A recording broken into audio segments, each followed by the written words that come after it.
الرحمن الرحیم ہمارے احادیث کا سلسلہ چل رہا ہے۔ عن ابی ہریرہ رضی اللہ تعالیٰ عنہ قال قال رسول اللہ صلی اللہ علیہ وسلم حجبت النار بالشہوات وحجبت الجنت بالمکارہ او کما قال علیہ الصلوۃ والسلام۔ حضرت ابو ہریرہ رضی اللہ تعالیٰ عنہ سے حدیث روایت ہے، فرماتے ہیں کہ حضور صلی اللہ علیہ وسلم نے فرمایا کہ جنت کی آگ خواہشات سے ڈھانکی گئی، شہوات سے ڈھانکی گئی، اور جہنم کی آگ خواہشات اور شہوات سے ڈھانکی گئی، اور جنت سختیوں اور تکلیفوں سے ڈھانکی گئی۔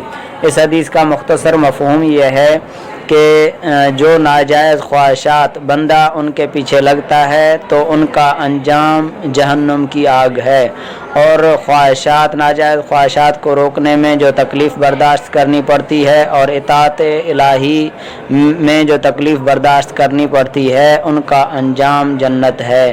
تو ہمیں چاہیے کہ ہم ناجائز خواہشات سے بچیں تاکہ جہنم کی آگ سے بچیں، اور ناجائز خواہشات پر جو رکنے پر جو تکلیف ہے اور اطاعت الہی نماز روزے وغیرہ ادا کرنے میں جو تکلیف ہے ان کا انجام جنت ہے، ہم ان کو برداشت کریں۔